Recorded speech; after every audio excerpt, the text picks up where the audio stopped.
আসসালামু আলাইকুম everyone, welcome back to my channel. আজকে আমি আপনাদেরকে তৈরি করে দেখাবো খুবই মজাদার আর লোভনীয় একটি রেসিপি, ক্রিমি রুটি। এই রুটিটি বাচ্চারা কিন্তু খুবই পছন্দ করে খায়, তাই আপনারা ঝটপট এই রুটি তৈরি করে বাচ্চাদের পরিবেশন করতে পারবেন। তাছাড়া সকাল বিকালের নাস্তায় এটি পরিবেশন করতে পারবেন, আর বাচ্চাদের টিফিনেতে এটি পরিবেশন করাই যাবে। আশা করছি আমার আজকের এই রেসিপি আপনাদের কাছে অনেক বেশি ভালো লাগবে আর অনেক সহজ লাগবে। ভালো লাগলে একটি লাইক দিবেন আর চ্যানেলটিকে সাবস্ক্রাইব করে নেবেন।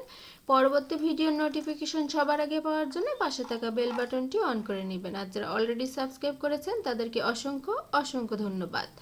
এর জন্য প্রথমে আমি ক্রিমটা তৈরি করে নেব। এর জন্য নিয়ে নিয়েছি একটি রুম টেম্পারেচারে থাকা ডিম, আর নিয়ে নিচ্ছি 1 চিমটি লবণ দিয়ে ভালোভাবে ডিমটা ফেটিয়ে নিচ্ছে একটি উইক্স দিয়ে। আপনারা এখানে ডিমের পরিমাণটা বাড়িয়ে নিতে পারবেন। এখন সাথে দিয়ে দিচ্ছি 1/2 টেবিল চামচ কর্নফ্লাওয়ার, এতে করে ক্রিমটা খুব তাড়াতাড়ি জমে যাবে। আর ক্রিমটা জমার জন্য কিন্তু কর্নফ্লাওয়ারটা অবশ্যই দিতে হবে। আর দিয়ে দেব এখানে 1 টেবিল চামচ কাস্টার্ড পাউডার। এখানে সুন্দর একটি কালার আসবে, সাথে সুন্দর একটি ফ্লেভারও অ্যাড হবে, এজন্য আমি কাস্টার্ড পাউডার দিয়ে নিয়েছি। আপনারা চাইলে এটা স্কিপ করতে পারবেন আর ভ্যানিলা এসেন্সটাও দিয়ে দিতে পারবেন। সাথে দিয়ে দিচ্ছি 1 কাপের মতো দুধ। এখানে জাল করে আমি ঘন করে নিয়েছি, আর এই দুধটা কুসুম গরম আছে। এখন ভালোভাবে মিশিয়ে নিয়ে এটি এখন আমি রান্না করতে চলে যাব। চুলায় প্যান বসিয়ে দিয়েছি, গরম হয়ে গেলে এখানে যে মিশ্রণ তৈরি করেছি সেটি আমি এখন দিয়ে দিচ্ছি, আর দিয়ে কিন্তু অনবরত নাড়তে থাকতে হবে। এটি যখন গরম হয়ে যাবে দেখবেন সাথে সাথে এটি দলা পাকিয়ে যাচ্ছে। এটি 1 মিনিটও সময় নেবে না, এর ভেতরেই কিন্তু আপনাদের এই ক্রিমটা রেডি হয়ে যাবে। এখন এটি আমি একটি বাটিতে নিয়ে নিচ্ছি। আমার এখানে একটি মিস্টেক হয়েছে, এটি হলো আমি চিনি দেই নাই। আপনারা এই পর্যায়ে চিনিটা দিয়ে দিতে পারবেন, কোনো অসুবিধা হবে না। এখানে আমি 1/4 কাপ চিনি নিয়েছি। চিনিটা খুব ভালোভাবে গলিয়ে নিয়ে এটা আমি রেস্টে রেখে দেব ফ্রিজে 1 ঘন্টার জন্য। আপনারা চাইলে বাইরেও রেখে দিতে পারবেন, কোনো অসুবিধা নেই, এতে করে খুব ভালোভাবে সেট হয়ে যাবে। এখন এটি আমি রেখে দিচ্ছি ফ্রিজে, আর চলে আসছি রুটিটি তৈরি করার জন্য। একটি ডো তৈরি করে নেব। এজন্য আমি নিয়ে নিচ্ছি 2 কাপ পরিমাণ ময়দা। আপনারা চাইলে এখানে আটাও নিয়ে নিতে পারবেন, আর পরিমাণটা অবশ্য বাড়িয়ে কমিয়ে নিয়ে নিতে পারবেন। দিয়ে দিচ্ছি 1 চিমটি লবণ, আর দিয়ে দিচ্ছি 1 টিস্পুন ইস্ট, আর সাথে দিয়ে দিচ্ছি 1/4 কাপ সয়াবিন তেল, আর দিয়ে দিচ্ছি 1/4 কাপ চিনি। এখন এই সবগুলো উপকরণ খুব ভালোভাবে আমি মিশিয়ে নিচ্ছি হাত দিয়ে। আর তেলটি পারফেক্টভাবে হয়েছে কিনা আপনারা মাখিয়ে হাতের ভেতরে এভাবে চাপ দিবেন, দেখবেন দলা হয়ে যাবে, তাহলেই বুঝবেন তেলটা পারফেক্টভাবে হয়েছে। এই যে আমি দলা পাকিয়ে গিয়েছে হাতের ভিতরে, তার মানে আমার তেলটা পারফেক্টভাবে হয়েছে। এখন এটি যেহেতু বাচ্চারাও খেতে পারবে, এজন্য আমি দিয়ে দিচ্ছি একটি ডিম। আপনারা চাইলে এটি স্কিপ করতে পারবেন, আর ডিমটি অবশ্যই রুম টেম্পারেচারে থাকা ডিম নিয়ে নেবেন। নিয়ে আবারও খুব ভালোভাবে এটি সবগুলো উপকরণ মিশিয়ে নিয়ে এখানে এখন আমি দিয়ে দিব কুসুম গরম দুধ। এখানে দুধের পরিমাণটা আমি আপনাদেরকে বলছি না, আপনাদের কম বেশি লাগতে পারে। আর দুধের পরিবর্তে আপনারা চাইলে কুসুম গরম পানিটাও নিয়ে নিতে পারবেন। নিয়ে খুব ভালোভাবে আবারও মথে নিচ্ছি।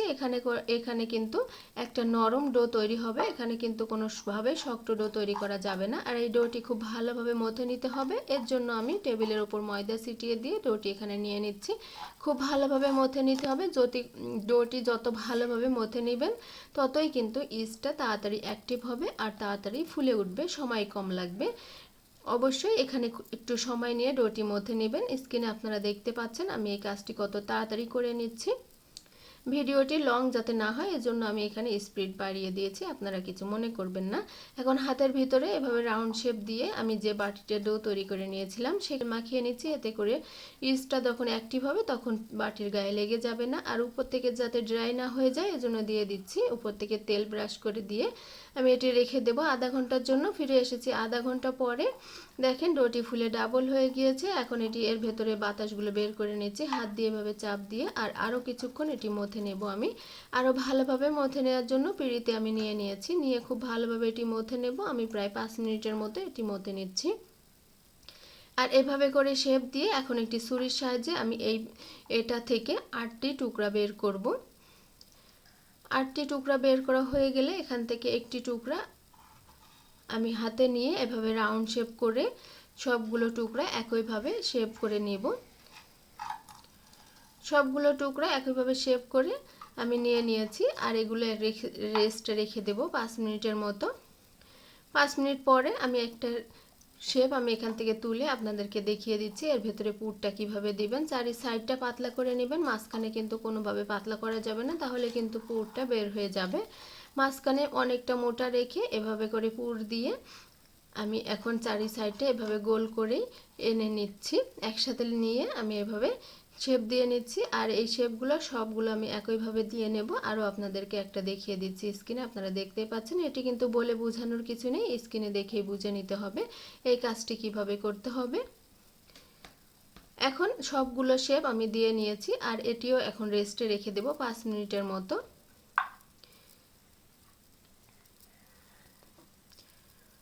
আপনারা অবশ্যই একটু রেস্টে রেখে দিবেন, তাহলে কিন্তু ভেতরে খুব ভালোভাবে সেট হয়ে যাবে আর ভাজার সময় কিন্তু পুরটা বের হয়ে আসবে না।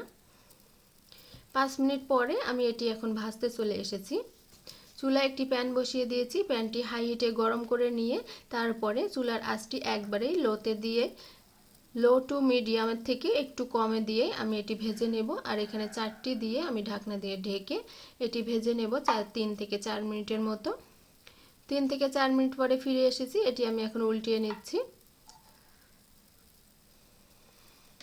দেখতেই পাচ্ছেন অপর সাইডে কত সুন্দর কালার এসেছে আর সুন্দরভাবে এটি রান্না করা হয়ে গিয়েছে।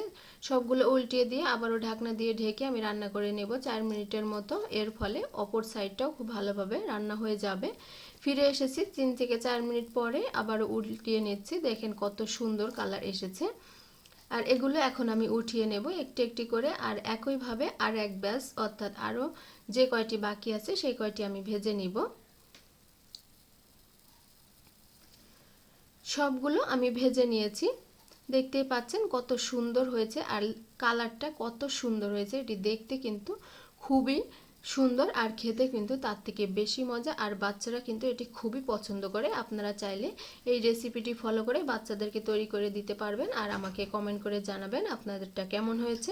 আশা করছি আমার আজকের এই রেসিপি আপনাদের কাছে অনেক বেশি ভালো লেগেছে আর অনেক সহজও লেগেছে। ভালো লাগলে আমার চ্যানেলটিকে সাবস্ক্রাইব করে দিবেন, আর আমার এই ভিডিওটি যারা ফেসবুক থেকে দেখছেন তারা আমার পেজটিকে ফলো দিবেন আর একটি লাইক দিয়ে আমার পাশে থাকবেন। আজকে এই পর্যন্ত, অন্য কোনো রেসিপি নিয়ে চলে আসবো। সে পর্যন্ত সবাই ভালো থাকেন। আল্লাহ হাফেজ।